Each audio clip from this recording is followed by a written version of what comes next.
ಹೆಸರು ಇಡೋದು ಅಥವಾ ಹೆಸರನ್ನ ಬದಲಾಯಿಸೋದೇ ರಾಜಕೀಯದಲ್ಲಿ ಚರ್ಚೆಗೆ ಮುಖ್ಯ ವಿಚಾರ ಅನ್ನೋದಾದ್ರೆ, ಈ ಹೆಸರಿಡೋ ಪ್ರಿನ್ಸಿಪಲ್ಗಳಲ್ಲಿ RTI ಮೂಲಕ ಬಂದ ಮಾಹಿತಿ, UPA ಸರ್ಕಾರ ಅಥವಾ ಕಾಂಗ್ರೆಸ್ ನೇತೃತ್ವದ ಸರ್ಕಾರ ಇರೋ ಸಂದರ್ಭದಲ್ಲೇನೆ 650ಕ್ಕೂ ಹೆಚ್ಚು ಇನ್ಸ್ಟಿಟ್ಯೂಷನ್ಗಳು, ರೋಡ್ಗಳು ಇತ್ಯಾದಿ ಬಿಲ್ಡಿಂಗ್ಗಳಿಗೆ ಗಾಂಧಿ ಹೆಸರು ಅಂದರೆ ಇಂದಿರಾ ಗಾಂಧಿ, ರಾಜೀವ್ ಗಾಂಧಿ, ಸಂಜೀವ್ ಗಾಂಧಿ ಅವರ ಹೆಸರನ್ನ ಇಡಲಾಗಿದೆ. ಮಹಾತ್ಮ ಗಾಂಧಿ ಅವರ ಹೆಸರಿನ ಯೋಜನೆಗಳನ್ನು ಪಟ್ಟಿ ಮಾಡಿದ್ರೆ 10ರಿಂದ 15 ಸಿಗ್ಬೋದು.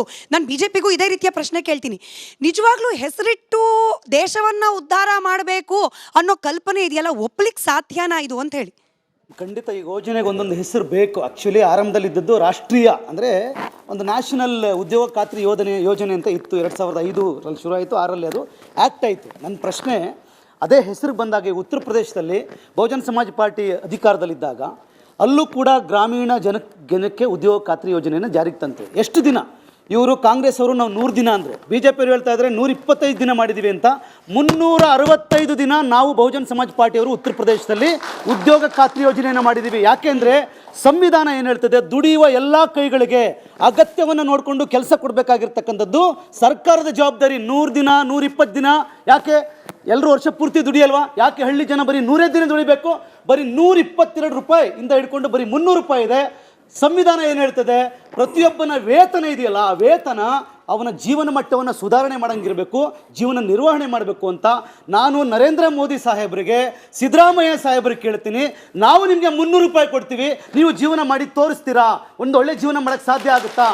ಓಟು ಹಾಕ್ತಕ್ಕಂಥ ಜನಗಳಿಗೆ ಭಿಕ್ಷೆ ಥರ ಬರೀ 120 ದಿನ ಉದ್ಯೋಗ ಕೊಡ್ತೀವಿ, ಬರೀ 120 ರೂಪಾಯಿ ಕೊಡ್ತೀವಿ, 300 ರೂಪಾಯಿ ಕೊಡ್ತೀವಿ ಅಂತ ಹೇಳೋದಕ್ಕಿಂತ ನಿಮ್ಮ ಯೋಜನೆಗಳನ್ನು ಫಸ್ಟು, ಈಗ ಗಾಂಧೀಜಿಯವರು ಹಳ್ಳಿ ಉದ್ಧಾರ ಆಗಬೇಕು ಅಂತ ಹೇಳಿದ್ರು. ಮೇಡಮ್, ಹಳ್ಳಿಗಳಲ್ಲಿ 2 ಸಮಸ್ಯೆ ಮೇಜರ್ ಆಗಿದೆ. ಒಂದು ಜಾತಿ ವ್ಯವಸ್ಥೆ ಅಸ್ಪೃಶ್ಯತೆ ಇದೆ, ಇನ್ನೊಂದು ಬಡತನ ಇದೆ. ಈ ಜಾತಿ ವ್ಯವಸ್ಥೆ ಅಸ್ಪೃಶ್ಯತೆ ಬಡತನವನ್ನು ಹೋಗಲಾಡಿಸ್ಲಿಕ್ಕೆ ಬಾಬಾ ಸಾಹೇಬ್ ಅಂಬೇಡ್ಕರ್ 1950ರಲ್ಲಿ ಸಂವಿಧಾನವನ್ನು ಕೊಟ್ಟರು. ಯಾಕೆ 2005 ತನಕ ಕಾಂಗ್ರೆಸ್ ಅವ್ರು ಕಾದ್ರು? ಯಾಕೆ ಶುರುವಿಂದ ಈ ಕೆಲಸವನ್ನು ಮಾಡಲಿಲ್ಲ? ಯಾಕೆ 50 ವರ್ಷವನ್ನು ತೆಗೆದುಕೊಂಡ ಮೇಲೂ ಪರಿಣಾಮ ಏನು ಅಂತ ನಾವು ಗಮನಿಸಿದರೆ, ನಾನು ಎಗೇನ್ ಹೇಳ್ತಾ ಇದ್ದೀನಿ, ಸರ್ಕಾರ ಮನಸ್ಸು ಮಾಡಿದ್ರೆ ಓಟ್ ಹಾಕ್ಸ್ಕೊಳ್ತಕ್ಕಂಥವ್ರು ಪ್ರಭುಗಳು, ಇವರು ಗೆದ್ದುಬಿಟ್ಟು ಇವರು ಪ್ರಭುಗಳ ಥರ ಲೀಡ್ ಮಾಡೋದಲ್ಲ.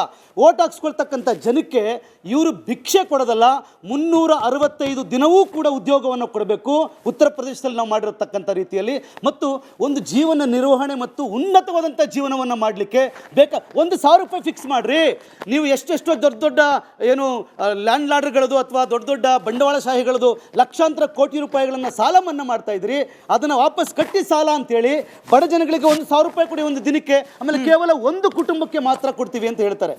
ಒಂದು ಮನೆಯಲ್ಲಿ 5 ಜನ ಇದ್ದರೆ 5 ಜನನು ನಿರುದ್ಯೋಗಿಗಳಾಗಿದ್ದಾರೆ.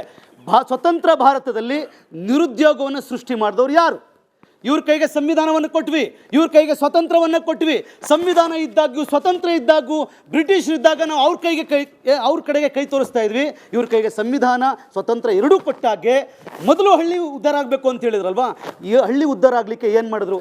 ಸರಿ ಅಜಿತ್ ಅವರೇ, ಈ ಹೆಸರು ಬದಲಾವಣೆಯ ಗೀಳು BJPಗಿರೋದು. BJP is obsessed with name changing. ಈ ಕೇಂದ್ರ ಸರ್ಕಾರದ ಯೋಜನೆಗಳಿಗೆ ಸಂಬಂಧಪಟ್ಟಂತೆ 60ಕ್ಕೂ ಹೆಚ್ಚಿದ ಹೆಸರು ಪಟ್ಟಿ, ಹೆಸರು ಚೇಂಜ್ ಮಾಡೋದು. ಈಗ ಮಹೇಶ್ ಅವರೇ ಹೇಳ್ದಂಗೆ ಹೆಸರು ಚೇಂಜ್ ಮಾಡಿದ್ರೆ ಪ್ರಯೋಜನ ಇಲ್ಲ, ಚೇಂಜ್ ಆಗಬೇಕಾಗಿರೋದು ಇಂಪ್ಲಿಮೆಂಟೇಷನ್, ಅದ್ರ ಕಡೆ ಫೋಕಸ್ ಕಡಿಮೆ. ಈ ಆರೋಪ ಇದೆ.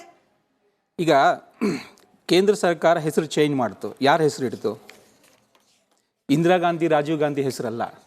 ಪ್ರತಿಯೊಂದು ಪ್ರಧಾನಮಂತ್ರಿ ಗ್ರಾಮೀಣ ಯೋಜನಾ ಎಲ್ಲವೂ ದೇಶದ ರಾಷ್ಟ್ರೀಯ ಪ್ರಧಾನಮಂತ್ರಿ ಈ ಥರದ್ದೇ ಹೆಸರುಗಳೇ. ಪ್ರಧಾನಮಂತ್ರಿ ಕಿಸಾನ್ ಸಿಂಚಾಯಿ ಯೋಜನಾ, ಪ್ರಧಾನಮಂತ್ರಿ ಫಸಲ್ ಬಿಮಾ ಯೋಜನಾ, ಪ್ರಧಾನಮಂತ್ರಿ ಉಜ್ವಲ್ ಯೋಜನಾ, ಪ್ರಧಾನಮಂತ್ರಿ ಆವಾಸ್ ಯೋಜನಾ, ಪ್ರಧಾನಮಂತ್ರಿ ಮುದ್ರಾ ಯೋಜನಾ.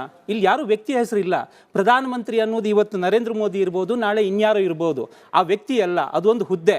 ಪ್ರಧಾನಮಂತ್ರಿ ಅಂದರೆ ಇಡೀ ರಾಷ್ಟ್ರ ನಮಗೆ ಸಂವಿಧಾನದತ್ತವಾಗಿ ಯಾವ ಅಧಿಕಾರ ಕೊಟ್ಟಿದೆ ಆ ಅಧಿಕಾರವನ್ನು ಚಲಾಯಿಸಿ ಚುನಾಯಿತ ಪ್ರತಿನಿಧಿ ಅನ್ನೋ ಒಂದು ಸಂವಿಧಾನಾತ್ಮಕ ಹುದ್ದೆ. ಆ ಪ್ರಧಾನಮಂತ್ರಿಯಲ್ಲಿ ಇಡೀ ಎಲ್ಲರೂ ಅವರವರ ಪ್ರತಿಯೊಬ್ಬರನ್ನು ನೋಡ್ಬೇಕು. ಅದರಲ್ಲಿ ಆ ಒಬ್ಬ ವ್ಯಕ್ತಿ ಅಥವಾ ಇವತ್ತು ನರೇಂದ್ರ ಮೋದಿ ಇರ್ಬೋದು, ನಾಳೆ ಇನ್ಯಾರೋ ಇರ್ತಾರೆ. ಹಾಗಾಗಿ ಪ್ರಧಾನಮಂತ್ರಿ ಅಂತ ಹೇಳೋದು ಕೂಡಲೇ ಒಬ್ಬ ವ್ಯಕ್ತಿಗೆ ಯಾಕೆ ಬ್ರ್ಯಾಂಡ್ ಮಾಡ್ತೀರಿ? ಹಂಗೆ ನೋಡೋಕ್ಕಾದ್ರೆ ಕಾಂಗ್ರೆಸ್ ಕಾಲದಲ್ಲಿ ಏನು ಹೆಸರಿತ್ತು ಮೇಡಮ್? ನಿಮ್ಗೆ ಹೇಳ್ತೇನೆ, ಪಟ್ಟಿ ಹೇಳ್ತೇನೆ ನಾನು. ನೋಡಿ, ಪ್ರಧಾನಮಂತ್ರಿ ಅಂತ ಇರಲಿಲ್ಲ. ಅಲ್ಲಿ ಏನಿತ್ತು?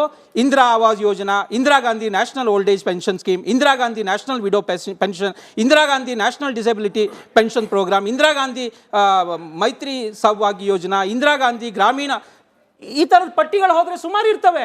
ಹೋಗ್ಲಿ, ಇವ್ರು ಇಷ್ಟು ಹೇಳ್ತಾರಲ್ಲ ಗಾಂಧಿ ಗಾಂಧಿ ಗಾಂಧಿ ಅಂತ. ಗಾಂಧೀಜಿ ಹೆಸರಲ್ಲಿ ಎಷ್ಟು ಯೋಜನೆ ಮಾಡಿದ್ರು ಮೇಡಮ್? ಆಯ್ತು, ನಾವು ಒಪ್ಕೊಂಡ್ವಿ, ನಾವು ದೇಶದ ಪ್ರಧಾನಿ ಅಥವಾ ರಾಷ್ಟ್ರೀಯ ಹೆಸರಲ್ಲಿ ಮಾಡಿದ್ವಿ. ಇವರೆಲ್ಲ ಇಂದಿರಾ ಗಾಂಧಿ, ಸೋನಿಯಾ ಗಾಂಧಿ, ಸಂಜಯ್ ಗಾಂಧಿ ಹೆಸರಲ್ಲಿ. ಸಂಜಯ್ ಗಾಂಧಿ ಏನ್ ಮಾಡಿದ್ದಾರೆ ಈ ದೇಶಕ್ಕೆ? ಬೆಂಗಳೂರಲ್ಲಿ ಒಂದು ಇನ್ಸ್ಟಿಟ್ಯೂಷನ್ ಇತ್ತು, ಸಂಜಯ್ ಗಾಂಧಿ ಹೆಸರಲ್ಲಿ ಮಾಡಿದ್ದಾರೆ. ನಾಳೆ ಮುಂದಿಟ್ಟಿದ್ರೆ ಹಿಂಗೆ ರಾಹುಲ್ ಗಾಂಧಿ ಅವ್ರ ಮಕ್ಕಳು ಅವ್ರ ಮೊಮ್ಮಕ್ಕಳು. ನಿಜವಾಗ್ಲೂ ಭಾರತದಲ್ಲಿ ಗಾಂಧೀಜಿ, ಮೋಹನ್ ದಾಸ್ ಕರಮಚಂದ್ ಗಾಂಧಿ ಅವರೇ ನಿಜವಾದ ಗಾಂಧಿ ಅಂತ ಜನಕ್ಕೆ ಗೊತ್ತಾಗಿದ್ದೆ ಬಿಜೆಪಿ ಅಧಿಕಾರಕ್ಕೆ ಬಂದ ಮೇಲೆ. ಹೌದು, ರಾಜೀವ್ ಗಾಂಧಿ, ರಾಹುಲ್ ಗಾಂಧಿ ಇವರೇ ಗಾಂಧಿಗಳಾಗ್ಬಿಟ್ಟಿದ್ರು. ಮೋಹನ್ ದಾಸ್ ಕರಮಚಂದ್ ಗಾಂಧಿ ಅವರೇ ನಮಗೆ ಇಂದಿರಾ ಗಾಂಧಿ ಅವರ ಹೆಸರಿಡ್ಲಿಕ್ಕೆ ಅಬ್ಜೆಕ್ಷನ್ ಯಾಕೆ? ಇಂದಿರಾ ಗಾಂಧಿ ಅವರ ಹೆಸರಿಡ್ಲಿಕ್ಕೆ ಅವರು ಕೂಡ ಈ ದೇಶದ ಪ್ರಧಾನಿ ಆಗಿದ್ದವರು. ಅಟಲ್ ಹೆಸರಿಟ್ಟಿಲ್ವಾ? ಅಟಲ್ ಅವರ ಹೆಸರಿಟ್ಟಿಲ್ವಾ? ಎಷ್ಟು ಇಡ್ತೀರಿ ನೀವು? ಎಷ್ಟು ಇಡ್ತೀರಿ? ಇಂದಿರಾ ಗಾಂಧಿ, ರಾಹುಲ್ ಗಾಂಧಿ ಹೋಗ್ಲಿ, ಇದೇ ಕಾಂಗ್ರೆಸ್ ಸರ್ಕಾರ ಇತ್ತಲ್ವಾ, PV ನರಸಿಂಹರಾವ್ ಹೆಸರಿಟ್ಟಿದ್ರಾ? ಎಷ್ಟಿಟ್ಟಿದ್ರು? ಮನಮೋಹನ್ ಸಿಂಗ್ ಹೆಸರಲ್ಲಿ ಎಷ್ಟು ಯೋಜನೆ ಮಾಡಿದ್ರು? ಹೋಗ್ಲಿ, ರಾಜ್ಯದಲ್ಲಿ ಇದೆಯಲ್ಲ ಇವತ್ತು ಕಾಂಗ್ರೆಸ್ ಸರ್ಕಾರ, ಮನಮೋಹನ್ ಸಿಂಗ್ ಸರ್ಕಾರದಲ್ಲಿ ಹೆಸರಲ್ಲಿ ಎಷ್ಟು ಮಾಡ್ತು? ಒಂದು ಯೋಜನೆ ತೋರಿಸಿ. ಆಯ್ತಪ್ಪ, ದೇವೇಗೌಡರ ಪ್ರಧಾನಮಂತ್ರಿಗಳಾದವರು ಅದೊಂದು ಹಿಂದಿನ ಸರ್ಕಾರಗಳು ಗೌರವ ಸೂಚಕವಾಗಿ ಮಾಡ್ತವೆ. ಎಷ್ಟು ಮಾಡಬೇಕು? 1 2 ಇದ್ರೆ ಮರ್ಯಾದೆ. ಹೋಗ್ಲಿ, ಇವ್ರು ರಾಜೀವ್ ಗಾಂಧಿ, ಸೋನಿಯಾ ಗಾಂಧಿ ಹೆಸರಿಡಕ್ ಆಗಲ್ಲ ಪಾಪ, ಕಾರಣಗಳಿದ್ದಾವೆ. ಇದ್ರು ಅದನ್ನು ಮಾಡ್ತಿದ್ರು ಇವರು. ಇವ್ರ ಹೆಸರು ಬಿಟ್ಟು ಯಾರ ಹೆಸರು ಇಟ್ಟಿದ್ದಾರೆ ಇವರು? ಬೇರೆ ಯಾರು ಪ್ರಧಾನಮಂತ್ರಿ ಆಗಿಲ್ವಾ? ಲಾಲ್ ಬಹದ್ದೂರ್ ಶಾಸ್ತ್ರಿ ಆಗ್ಲಿಲ್ವಾ? ಲಾಲ್ ಬಹದ್ದೂರ್ ಶಾಸ್ತ್ರಿ ಅಲ್ಲಿ ಕಾಂಗ್ರೆಸ್ ಎಷ್ಟು ಯೋಜನೆ ಮಾಡ್ತೇವೆ? ಎಷ್ಟು ಯೋಜನೆ ಮಾಡ್ತೇವೆ? ಕಾಂಗ್ರೆಸ್ ಕಾಲದಲ್ಲಿ ಏನ್ ಹೆಸರಿತ್ತು ಮೇಡಮ್? ನಿಮ್ಗೆ ಹೇಳ್ತೇನೆ, ಪಟ್ಟಿ ಹೇಳ್ತೇನೆ ನಾನು. ನೋಡಿ, ಪ್ರಧಾನಮಂತ್ರಿ ಅಂತ ಇರಲಿಲ್ಲ ಅಲ್ಲಿ. ಏನಿತ್ತು? Indira Awas Yojana, Indira Gandhi national old age pension scheme, Indira Gandhi national widow pension, Indira Gandhi national disability pension programme, Indira Gandhi Maitri Sahbhagi ಯೋಜನಾ, ಇಂದಿರಾ ಗಾಂಧಿ ಗ್ರಾಮೀಣ. ಈ ತರದ ಪಟ್ಟಿಗಳು ಹೋದ್ರೆ ಸುಮಾರು ಇರ್ತವೆ. ಹೋಗ್ಲಿ, ಇವ್ರು ಇಷ್ಟು ಹೇಳ್ತಾರಲ್ಲ ಗಾಂಧಿ ಗಾಂಧಿ ಗಾಂಧಿ ಅಂತ. ಗಾಂಧೀಜಿ ಹೆಸರಲ್ಲಿ ಎಷ್ಟು ಯೋಜನೆ ಮಾಡಿದ್ರು ಮೇಡಮ್? ಆಯ್ತು, ನಾವು ಒಪ್ಕೊಂಡ್ವಿ, ನಾವು ದೇಶದ ಪ್ರಧಾನಿ ಅಥವಾ ರಾಷ್ಟ್ರೀಯ ಹೆಸರಲ್ಲಿ ಮಾಡಿದ್ವಿ. ಇವರೆಲ್ಲ ಇಂದಿರಾ ಗಾಂಧಿ, ಸೋನಿಯಾ ಗಾಂಧಿ, ಸಂಜಯ್ ಗಾಂಧಿ ಹೆಸರಲ್ಲಿ. ಸಂಜಯ್ ಗಾಂಧಿ ಏನ್ ಮಾಡಿದ್ದಾರೆ ಈ ದೇಶಕ್ಕೆ? ಬೆಂಗಳೂರಲ್ಲಿ ಒಂದು ಇನ್ಸ್ಟಿಟ್ಯೂಷನ್ ಇತ್ತು, ಸಂಜಯ್ ಗಾಂಧಿ ಹೆಸರಲ್ಲಿ ಮಾಡಿದ್ದಾರೆ. ನಾಳೆ ಮುಂದಿಟ್ಟಿದ್ರೆ ಹಿಂಗೆ ರಾಹುಲ್ ಗಾಂಧಿ ಅವ್ರ ಮಕ್ಕಳು ಅವ್ರ ಮೊಮ್ಮಕ್ಕಳು. ನಿಜವಾಗ್ಲೂ ಭಾರತದಲ್ಲಿ ಗಾಂಧೀಜಿ, ಮೋಹನ್ ದಾಸ್ ಕರಮಚಂದ್ ಗಾಂಧಿ ಅವರೇ ನಿಜವಾದ ಗಾಂಧಿ ಅಂತ ಜನಕ್ಕೆ ಗೊತ್ತಾಗಿದ್ದೆ ಬಿಜೆಪಿ ಅಧಿಕಾರಕ್ಕೆ ಬಂದ ಮೇಲೆ. ಹೌದು, ರಾಜೀವ್ ಗಾಂಧಿ, ರಾಹುಲ್ ಗಾಂಧಿ ಇವರೇ ಗಾಂಧಿಗಳಾಗ್ಬಿಟ್ಟಿದ್ರು. ಮೋಹನ್ ದಾಸ್ ಕರಮಚಂದ್ ಗಾಂಧಿ ಅವರೇ ನಮಗೆ. ಇಂದಿರಾ ಗಾಂಧಿ ಅವರ ಹೆಸರಿಡ್ಲಿಕ್ಕೆ ಅಬ್ಜೆಕ್ಷನ್ ಯಾಕೆ? ಇಂದಿರಾ ಗಾಂಧಿ ಅವರ ಹೆಸರಿಡ್ಲಿಕ್ಕೆ ಅವರು ಕೂಡ ಈ ದೇಶದ ಪ್ರಧಾನಿ ಆಗಿದ್ದವರು. ಅಟಲ್ ಹೆಸರಿಟ್ಟಿಲ್ವಾ? ಅಟಲ್ ಅವರ ಹೆಸರಿಟ್ಟಿಲ್ವಾ? ಎಷ್ಟು ಇಡ್ತೀರಿ ನೀವು? ಎಷ್ಟು ಇಡ್ತೀರಿ? ಇಂದಿರಾ ಗಾಂಧಿ, ರಾಹುಲ್ ಗಾಂಧಿ ಹೋಗ್ಲಿ, ಇದೇ ಕಾಂಗ್ರೆಸ್ ಸರ್ಕಾರ ಇತ್ತಲ್ವಾ, PV ನರಸಿಂಹರಾವ್ ಹೆಸರಿಟ್ಟಿದ್ರಾ? ಎಷ್ಟಿಟ್ಟಿದ್ರು? ಮನಮೋಹನ್ ಸಿಂಗ್ ಹೆಸರಲ್ಲಿ ಎಷ್ಟು ಯೋಜನೆ ಮಾಡಿದ್ರು? ಹೋಗ್ಲಿ, ರಾಜ್ಯದಲ್ಲಿ ಇದೆಯಲ್ಲ ಇವತ್ತು ಕಾಂಗ್ರೆಸ್ ಸರ್ಕಾರ, ಮನಮೋಹನ್ ಸಿಂಗ್ ಸರ್ಕಾರದಲ್ಲಿ ಹೆಸರಲ್ಲಿ ಎಷ್ಟು ಮಾಡ್ತು? ಒಂದು ಯೋಜನೆ ತೋರಿಸಿ. ಆಯ್ತಪ್ಪ, ದೇವೇಗೌಡರ ಪ್ರಧಾನಮಂತ್ರಿಗಳಾದವರು ಅದೊಂದು ಹಿಂದಿನ ಸರ್ಕಾರಗಳು ಗೌರವ ಸೂಚಕವಾಗಿ ಮಾಡ್ತವೆ. ಎಷ್ಟು ಮಾಡಬೇಕು? 1 2 ಇದ್ರೆ ಮರ್ಯಾದೆ. ಹೋಗ್ಲಿ, ಇವ್ರು ರಾಜೀವ್ ಗಾಂಧಿ, ಸೋನಿಯಾ ಗಾಂಧಿ ಹೆಸರಿಡಕ್ ಆಗಲ್ಲ ಪಾಪ, ಕಾರಣಗಳಿದ್ದಾವೆ. ಇದ್ರು ಅದನ್ನು ಮಾಡ್ತಿದ್ರು ಇವರು. ಇವ್ರ ಹೆಸರು ಬಿಟ್ಟು ಯಾರ ಹೆಸರು ಇಟ್ಟಿದ್ದಾರೆ ಇವರು? ಬೇರೆ ಯಾರು ಪ್ರಧಾನಮಂತ್ರಿ ಆಗಿಲ್ವಾ? ಲಾಲ್ ಬಹದ್ದೂರ್ ಶಾಸ್ತ್ರಿ ಆಗ್ಲಿಲ್ವಾ? ಲಾಲ್ ಬಹದ್ದೂರ್ ಶಾಸ್ತ್ರಿ ಅಲ್ಲಿ ಕಾಂಗ್ರೆಸ್ ಎಷ್ಟು ಯೋಜನೆ ಮಾಡ್ತೇವೆ? ಎಷ್ಟು ಯೋಜನೆ ಮಾಡ್ತೇವೆ?